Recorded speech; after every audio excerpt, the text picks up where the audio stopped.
Good morning students. आज हम history का चैप्टर नंबर 1 का पार्ट नंबर 2 रीड करेंगे। हमने पार्ट नंबर 1 में रीड किया था कि फ्रांसीसी जो समाज था वो 3 प्रकार के एस्टेट में बटा हुआ था। प्रथम एस्टेट, द्वितीय एस्टेट और तृतीय एस्टेट। प्रथम एस्टेट में पादरी वर्ग था और द्वितीय एस्टेट में कुलीन वर्ग, जिनको टाइल और टाइद कर लेने की छूट थी। कर देने में भी उनको छूट थी कि वो सरकार को, राज्य को कर जमा नहीं करवाते थे और तृतीय वर्ग के लोगों से वो टैक्स वसूल करते थे, जो कि एक प्रकार का धार्मिक कर होता था, टाइल और टाइड। अब हमें पार्ट नंबर 2 में रीड करना है जीने का संघर्ष। फ्रांस की कुल जनसंख्या 1715 के अंदर 2.3 करोड़ थी, 2 अरब 3 करोड़, जो कि सन 1789 में बढ़कर 2.8 करोड़ हो गई और परिणामतः अनाज उत्पादन की तुलना में उसकी मांग काफ़ी तेज़ी से बढ़ी। जनसंख्या जैसे जैसे बढ़ी तो अनाज उत्पादन की मांग भी बढ़ गई। अधिकांश लोगों के मुख्य खाद्य पावरोटी की कीमत तेज़ी से वृद्धि हुई। अधिकतर कामगार कारखानों में मजदूरी करते थे और उनकी मजदूरी मालिक तय करते थे कि आपको इसका मेहनताना ये मिलेगा, लेकिन मजदूरी महंगाई की दर से नहीं बढ़ रही थी। फलस्वरूप अमीर गरीब की खाई चौड़ी होती चली गई। अमीर अमीर होते चले गए, गरीब गरीब होते चले जा रहे थे। स्थितियाँ तब और बदतर हो जाती थी जब सूखे या ओले के प्रकोप से पैदावार गिर जाती थी। ओले का प्रकोप हो जाता था या सूखा पड़ता था, तब ऐसी स्थिति और ज़्यादा बदतर हो जाती थी। इससे रोजी रोटी का संकट और ज़्यादा पैदा हो जाता था। ऐसी जीविका संकट जिसमें प्राचीन राजतंत्र के दौरान फ्रांस में काफ़ी आम होते थे। जीविका जो संकट होता है वो एक ऐसा संकट है, ऐसी चरम स्थिति है जिसमें जीवित रहने के लिए न्यूनतम साधन भी खतरे में पड़ जाते हैं। उसको कहते हैं जीविका संकट।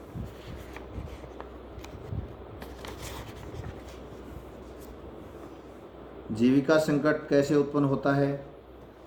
या खराब फसल के कारण या किसी महामारी के कारण, जिसके अंदर गरीब गुरबा जो है वो पाव रोटी खरीदे नहीं सकता है। उभरते हुए मध्य वर्ग ने विशेषाधिकारों के अंत की कल्पना की थी। जो मध्य वर्ग उभर कर सामने आ रहा था, इस मध्य वर्ग ने विशेषाधिकारों के अंत की मांग की, यानी विशेषाधिकार मिले हुए थे कुलीन और पादरी वर्ग को, जो प्रथम और द्वितीय वर्ग के एस्टेट के लोग थे। उनको विशेषाधिकार थे जो कि जन्मना प्राप्त थे, जन्म से ही वो अधिकार उनको मिलते थे।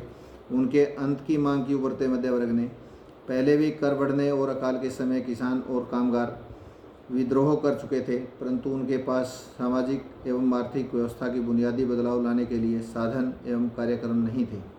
ये जिम्मेदारी तीसरे एस्टेट के उन समूहों ने उठाई जो समृद्ध और शिक्षित होकर नए विचारों के संपर्क में आ सके थे।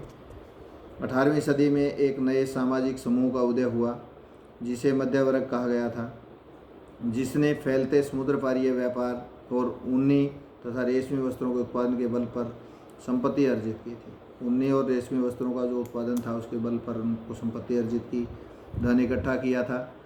ऊनी और रेशमी वस्त्रों का या तो निर्यात किया जाता था या समाज के समृद्ध लोग उसको खरीद लेते थे। तीसरे एस्टेट में इन सौदागरों और निर्माताओं के अलावा प्रशासनिक सेवा व वकील जैसे पेशेवर लोग भी शामिल थे। ये सभी पढ़े लिखे थे और इनका मानना था कि समाज के किसी भी समूह के पास जन्मना विशेषाधिकार नहीं होने चाहिए जो उनको जन्म से प्राप्त होते हैं। इन अधिकारों का अंत होना चाहिए। पढ़ा लिखा वर्ग, वकील जैसे जो लोग थे, वो इसकी मांग करने लगे कि ये जन्मना अधिकार समाप्त होने चाहिए।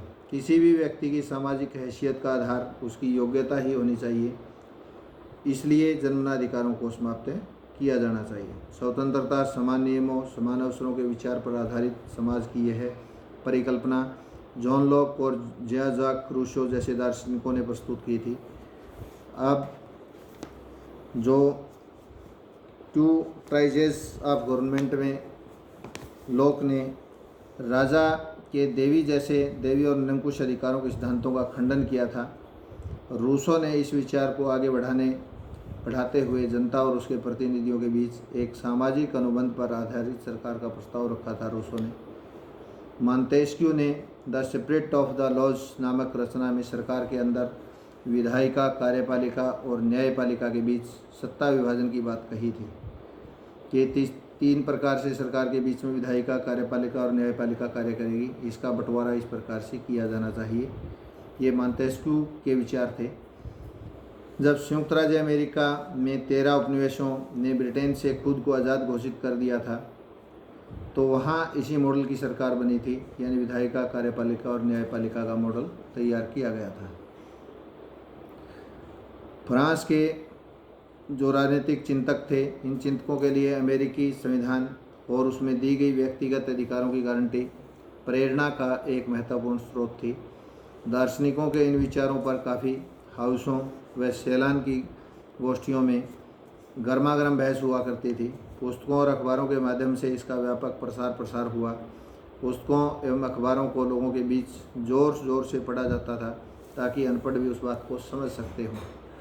इसलिए उसको, यानी पुस्तकों और अखबारों को लोगों के बीच में ज़ोर से बोलकर पढ़ते थे। इसी समय लुई 16वां द्वारा राज्य के खर्चों को पूरा करने के लिए फिर से कर लगाए जाने की खबर भी विशेषाधिकारों वाली व्यवस्था के विरुद्ध गुस्सा और ज़्यादा बढ़ गया कि लुई 16वें ने राज्य के खर्चों को बढ़ाने के लिए फिर से टैक्स लगा दिए हैं।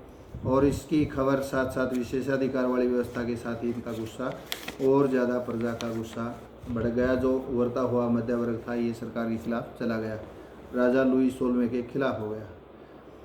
क्रांति शुरुआत कैसे हुई थी? पिछले भाग में आप देख सकते हैं, पिछले